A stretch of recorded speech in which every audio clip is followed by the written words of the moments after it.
আমরা আজ এই মহতি সময়ের উপযুক্ত উদ্যোগের অংশ হতে পেরে নিজেকে ধন্য মনে করছি।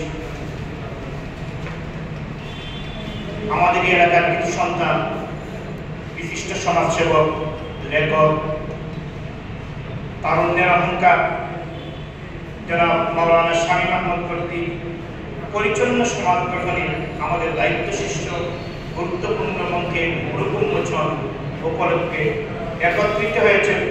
একত্রিত আমরা হয়েছি এবং আমি নিজে হইতে পেরেছি। আমি আমার নিজেকে ধন্য মনে করছি। আমরা আজ এক মহৎ এবং সময় উপযোগী অনুষ্ঠানে অংশগ্রহণ করছি। প্রিয় ভাই, পরিচ্ছন্ন সমাজ গঠনে আমাদের দায়িত্ব যে পুস্তিকাটি রচনা করেছেন সুদূর প্রবাস থেকে।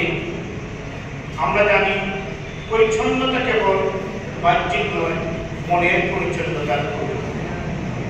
আমরা অনেক সময় পরিচ্ছন্নতাকে শুধু বাহ্যিক রাস্তা, পোশাক বা দেহে পরিষ্কার পরিচ্ছন্নতার সাথে সংযুক্ত করি, অথচ একটি সমাজের প্রকৃত পরিচ্ছন্নতা আসে চিন্তা এবং চরিত্রের পরিচ্ছন্নতা।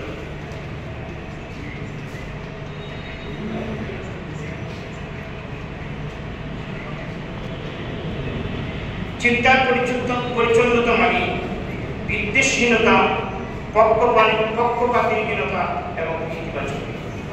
আর চেতনার পরিচ্ছন্নতা মানে নৈতিক বোধ, দায়িত্ববোধ এবং আত্মসমালোচনার মানসিকতা। রাসূল পাক সাল্লাল্লাহু আলাইহি ওয়াসাল্লাম ইরশাদ ফরমান, আত-তুহুরু শাতরুল ঈমান, পরিচ্ছন্নতা ঈমানের অংশ। অর্থাৎ একজন মুমিনের পরিচয় তার ভিতরে বাহিরের পরিচ্ছন্নতার চাপই প্রকাশ করে। সমাজের দুর্নীতি, অন্যায়, অনৈতিকতা এসবের ভিতরে রয়েছে অন্তরের অসুস্থতা এবং দায়িত্ব। আমাদের প্রিয় লেখকের অনন্য অবদান হচ্ছে এই বইটিতে তিনি অত্যন্ত চমৎকারভাবে ফুটিয়ে তুলেছেন সমাজের মূল্যবোধের অবক্ষে গভীর বিশ্লেষণ, দায়িত্বশীলতা এবং আত্মজিজ্ঞাসার চর্চা, ধর্মীয় নেতৃত্ব ও শিক্ষা ব্যবস্থার দায় এবং একটি গঠনমূলক ইসলামী সমাজের রূপরেখা। এটি কেবল একটি বই নয়, এটি আমাদের আত্মবিশ্লেষণের আয়না, সমাধানের মানচিত্র। সমাজ গঠনে আমি কি করেছি অত্যন্ত চমৎকারভাবে তিনি ফুটিয়ে তুলেছেন। এই প্রশ্নটা আমাদের প্রত্যেকের করা উচিত, কারণ সমাজ শুধু রাষ্ট্র বা প্রশাসনের নয়। আমরাও আমাদের প্রতিদিনের একটি সৎ পরিচ্ছন্ন কর্মে গড়ে তুলে একটি সুন্দর সমাজ। পরিচ্ছন্নতা শুরু হোক মনের ভিতর, ঘরের দরজা থেকে এবং সমাজের প্রতিটি পন্থী। আজকের এই গ্রন্থপ্রকাশ আমাদের একটি বার্তা দেয়, নিজে বদলায়, সমাজ বদলায়।